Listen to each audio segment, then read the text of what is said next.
Halo, perkenalkan nama saya Hidayatul Abdi. Saya mahasiswa tingkat 1 di STT Cipanas. Dan kini saya akan menjelaskan mengenai kritik teologi Injili terhadap pluralisme yang menolak keunikan Yesus Kristus. Oke, jadi pluralitas adalah menjadi suatu hal biasa di dalam Indonesia karena Indonesia terdiri dari berbagai macam agama, ras, dan suku yang berbeda-beda. Dan kekristenan merupakan salah satu iman yang berada di dalam Indonesia yang pengajarannya menyatakan tentang kasih Allah serta keunikan Yesus Kristus sebagai Allah yang menjadi manusia dan satu-satunya jalan keselamatan. Indonesia hidup dalam kemajemukan sehingga pluralisme menjadi alat untuk menjaga keharmonisan kehidupan sosial. Namun muncul pernyataan dari seorang teolog yang mengatakan bahwa menolak klaim Yesus Kristus adalah satu-satunya jalan keselamatan. Tokoh pertama adalah John Hick. Dia mengatakan semua agama sama-sama menuju kepada Allah yang transenden. Dan yang kedua adalah Paul F. Nitter yang mengatakan Yesus adalah jalan keselamatan, tapi bukan satu-satunya. Dia mengatakan the one but not the only. Nah, hal ini jelas bertentangan dengan pemikiran para teolog Injili karena menentang keeksklusifan Yesus Kristus sebagai Tuhan, dan ini juga menolak keunikan akan Yesus Kristus dan menentang apa yang berada di dalam kitab suci. Nah, realitanya adalah keunikan Yesus Kristus sendiri terdapat di Yohanes 14 ayat ke-6. Yesus berkata, "Akulah jalan dan kebenaran dan hidup. Tidak ada seorang pun yang datang kepada Bapa kalau tidak melalui aku." Dari ayat ini terdengar jelas bahwa satu-satunya jalan menuju keselamatan hanya melalui Yesus Kristus. Dan dalam Kisah Rasul 4 ayat ke-12, di situ tergambar jelas bahwa menuju keselamatan hanya dalam Yesus. Tidak ada nama lain lagi yang membuat kita, menuntut kita pada keselamatan itu. Nah, dari sini kita juga melihat keunikan Yesus Kristus yang lainnya adalah Yesus mati dan bangkit kembali setelah ia disalib. Lalu ia bangkit. Di situ kita bisa melihat bahwa kuasa Allah mengalahkan dunia, Allah mengalahkan maut.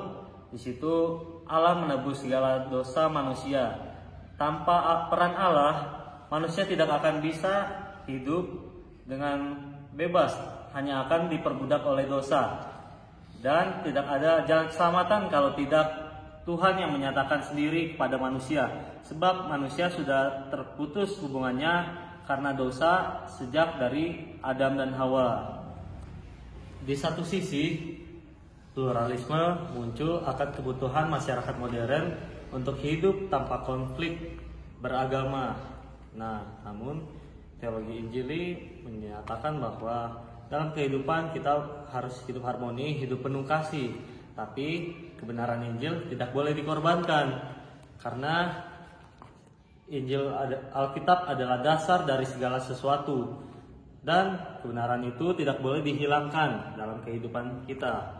Salah satu contohnya adalah pernikahan berbeda agama yang menimbulkan perdebatan antar umat beragama. Dan itu jelas-jelas salah karena jika dalam satu keluarga itu harus punya satu iman yang mencakup seluruh anggota keluarganya. Tidak ada boleh pernikahan berbeda agama.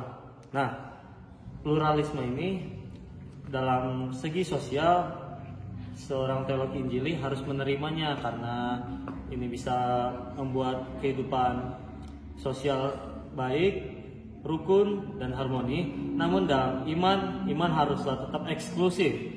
Yesus adalah satu-satunya jalan.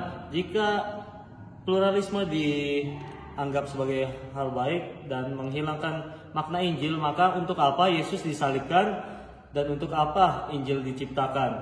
Untuk apa peran Allah di dalam Perjanjian Lama hingga Perjanjian Baru yang terus-menerus hingga mengilhamkan Alkitab sebagai pimpinan jalan kita menuju pada keselamatan. Dengan menyamakan bahwa semua agama sama-sama menuju keselamatan, maka orang Kristen akan ragu akan dasar keselamatan mereka. Oleh sebab itu, teologi Injili bukan berarti menentang semua agama, hanya agama Kristen yang benar, tapi Seorang Kristen harus memegang teguh imannya pada Kristus, harus eksklusif, tapi dengan itu bukan berarti memusuhi agama lainnya, tetapi tetap hidup dalam kerukunan dan penuh kasih, dan tidak tertutup oleh dialog serta berdiskusi.